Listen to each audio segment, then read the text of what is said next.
El dueño del restaurante permitió que la cocinera huérfana llevara las sobras de comida a su casa. Pero decidió seguirla hasta su puerta y quedó incrédulo por lo que vieron sus ojos. Antes de empezar me gustaría que te suscribieses a mi canal y que comentes en qué parte del mundo nos estás viendo, gracias. En un pequeño y apacible pueblo, alejado del bullicio de la gran ciudad, se encontraba el restaurante El Buen Sabor. Era un lugar sencillo, con mesas de madera desgastadas por los años, y manteles que aunque viejos, siempre estaban impecablemente limpios. Las paredes estaban adornadas con fotos antiguas del pueblo, lo que daba al lugar un aire de nostalgia. Era el tipo de restaurante donde los habitantes acudían diariamente para disfrutar de una comida casera, preparada con cariño, en medio de conversaciones amables y risas familiares. Don Fernando, el dueño del restaurante, era un hombre de mediana edad, de aspecto robusto y mirada seria, aunque quienes lo conocían bien sabían que su corazón era noble. Había levantado su negocio con el sudor de su frente y años de esfuerzo. Había comenzado desde abajo, lavando platos en cocinas, hasta que, con el tiempo y un poco de suerte, pudo abrir su propio restaurante. Sin embargo, con el paso del tiempo, se había vuelto reservado, como si las preocupaciones y los años le hubieran robado algo de su alegría. No obstante, don Fernando nunca dejó de ser justo y generoso con quienes lo necesitaban.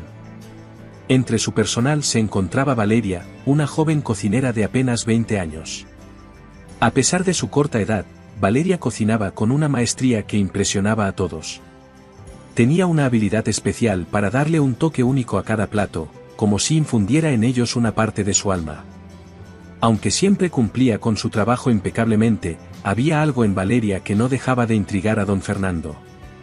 Era reservada, tímida, y aunque siempre tenía una sonrisa amable para los demás, sus ojos transmitían una tristeza profunda. Rara vez hablaba de sí misma, y cuando lo hacía con una humildad extrema. Un día, al finalizar la jornada de trabajo, cuando el restaurante ya había cerrado y el personal comenzaba a irse, don Fernando notó que Valeria se quedaba un poco más, como solía hacer últimamente. La observó de lejos, sin que ella se diera cuenta, mientras con delicadeza recogía las sobras del día y las guardaba cuidadosamente en un pequeño tupper que traía consigo. Lo hacía con una suavidad que no era común, casi como si aquello que guardaba fuera mucho más que simple comida. Don Fernando, intrigado, decidió acercarse. Valeria, dijo suavemente, deteniéndola antes de que se marchara. ¿Te llevas las sobras a casa? Valeria se sobresaltó, girando rápidamente para enfrentarlo, con el rostro ligeramente sonrojado. Sí, señor, lo siento, respondió con voz baja, como si temiera haber hecho algo mal. No sabía si le molestaría, pero pensé que, como sobra comida, podría llevármela. Don Fernando la miró por unos segundos, notando la incomodidad en sus ojos. Siempre había permitido que sus empleados se llevaran algo de comida, pero en ese momento, la forma en que Valeria hablaba, como si estuviera pidiendo disculpas por algo insignificante, lo conmovió. No me molesta en absoluto, dijo finalmente, con un tono más suave. Puedes llevarte lo que necesites. Valeria sonrió agradecida, aunque su mirada seguía evitando la de don Fernando, como si no quisiera revelar algo más. Él la observó mientras salía del restaurante apresuradamente, como si tuviera prisa por llegar a algún lugar. Esa noche, don Fernando no pudo dejar de pensar en Valeria. Había algo en la manera en que ella guardaba esas sobras, con tanta delicadeza, como si fueran un tesoro. Un impulso desconocido creció en su interior, quería saber más sobre ella, entender qué la llevaba a actuar con tanto recato. Decidió, casi sin darse cuenta, seguirla. Esperó unos minutos después de que Valeria saliera, y manteniendo una distancia prudente, comenzó a caminar tras ella. La noche era fresca, y el pueblo, ya dormido a esas horas, estaba silencioso, lo que hacía más fácil seguirla sin ser visto. Valeria caminaba con paso rápido, como si cada minuto contara. Atravesó el centro del pueblo, dejando atrás las calles iluminadas y las casas más acomodadas. Don Fernando la siguió hasta que llegaron a una zona más humilde, donde las casas eran pequeñas y apenas estaban mantenidas. Valeria se detuvo finalmente frente a una casa desvencijada, cuyas paredes mostraban el paso del tiempo y el abandono. Don Fernando, oculto detrás de un árbol, observó cómo Valeria entraba. La puerta quedó ligeramente entreabierta, y lo que vio al otro lado le arrancó un nudo en la garganta. Dentro de la casa, había al menos 6 niños pequeños, de entre 3 y 10 años, todos sucios y con ropas desgastadas. En cuanto Valeria cruzó la puerta, los niños corrieron hacia ella, abrazándola y rodeándola con gritos de alegría. «Hermana. Hermana». Valeria, visiblemente emocionada, se arrodilló en el suelo y abrazó a cada uno de ellos, besándoles la frente con ternura. Luego, con la misma delicadeza con la que cocinaba, comenzó a sacar del tupper la comida que había traído, repartiendo las sobras entre los niños con cuidado, asegurándose de que cada uno recibiera su porción justa. Don Fernando observaba, atónito. Valeria no solo era una joven huérfana tratando de salir adelante, sino que estaba a cargo de un grupo de niños, probablemente huérfanos también. Estaba cuidando de ellos, alimentándolos, sin pedir ayuda, sin quejarse, en silencio, cargando con una responsabilidad inmensa que ningún joven de su edad debería llevar solo. Sintió cómo se le formaba un nudo en la garganta.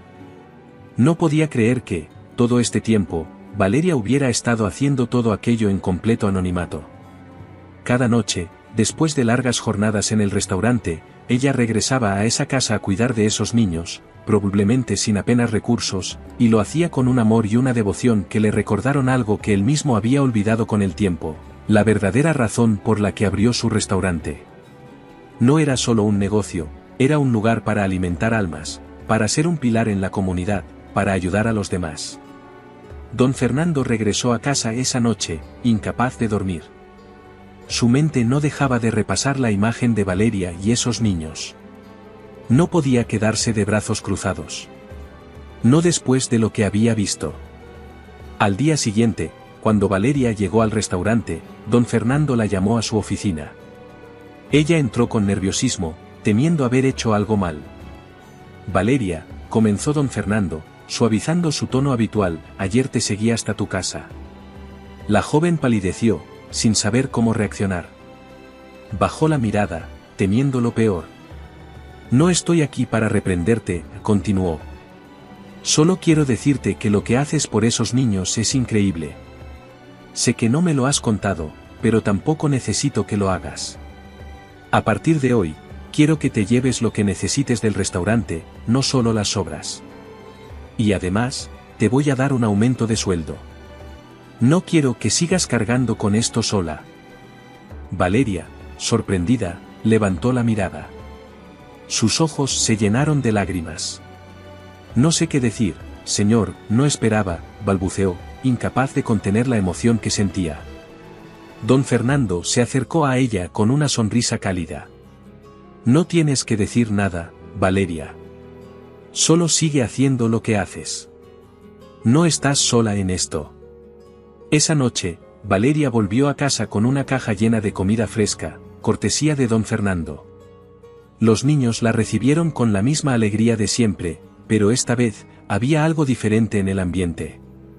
La sombra de la incertidumbre sobre el futuro parecía disiparse poco a poco.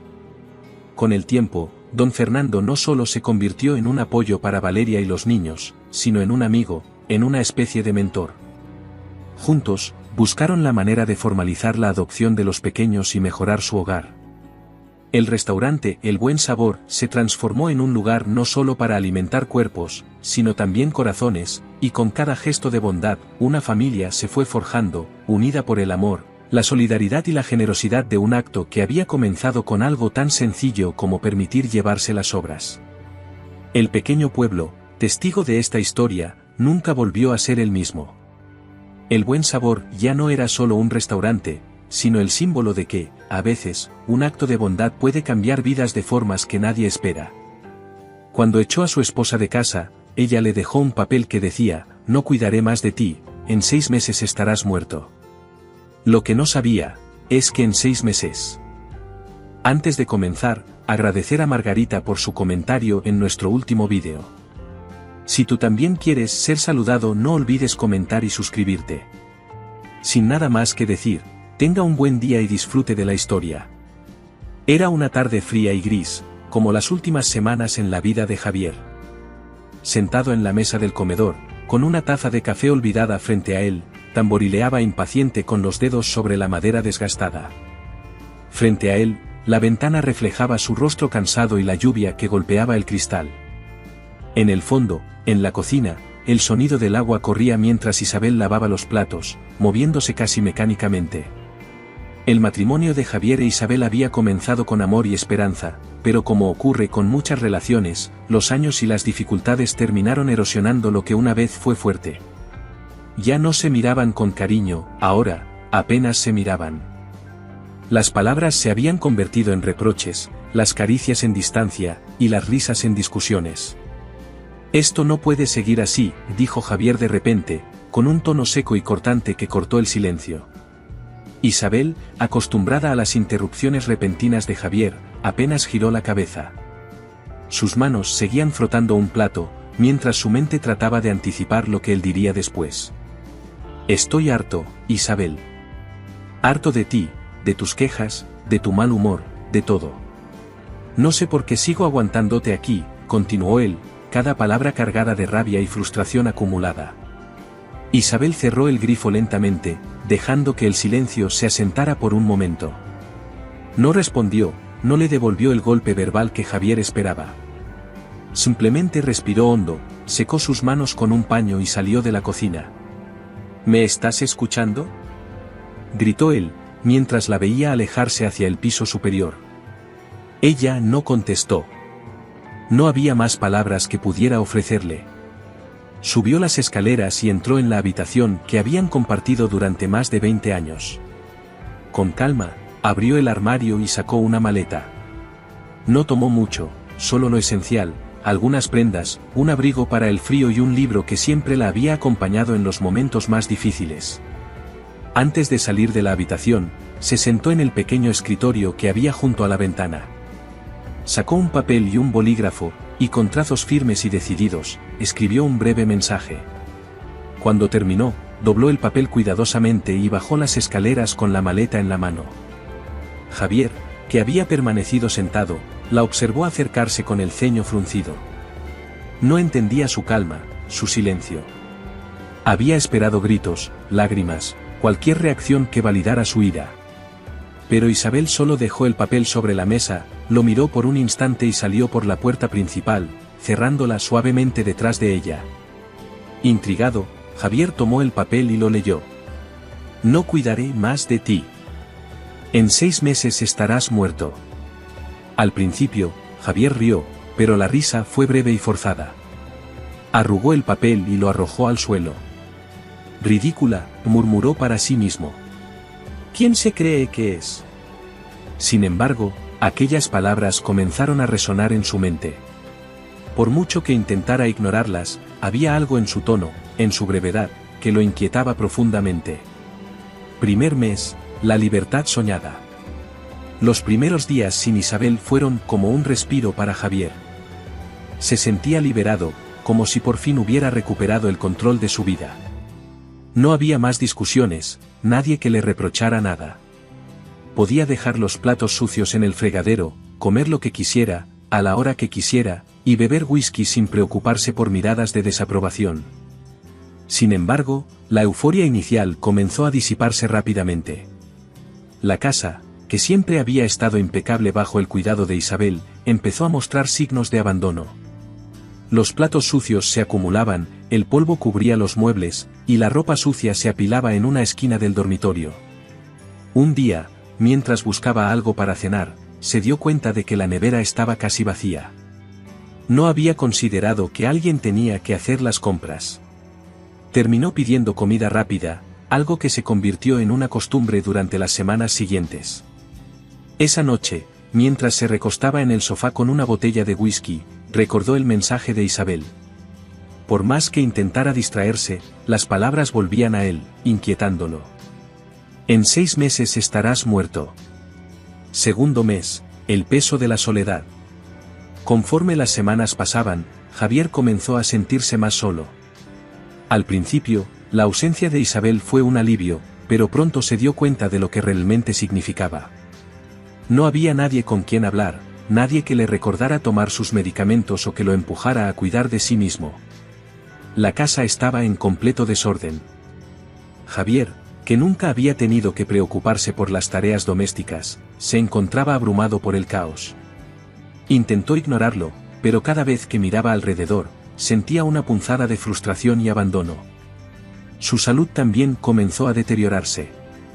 Antes, Isabel se encargaba de recordarle sus citas médicas y de prepararle comidas equilibradas. Ahora, su dieta consistía en comida rápida y alcohol. La fatiga, los dolores de cabeza y los mareos se convirtieron en una constante. Una tarde, mientras subía las escaleras, sintió un dolor punzante en el pecho y tuvo que detenerse. Pensó en llamar a un médico, pero desechó la idea rápidamente. No es nada, se dijo, aunque una voz en el fondo de su mente le decía que algo estaba muy mal. Tercer mes, nostalgia y arrepentimiento.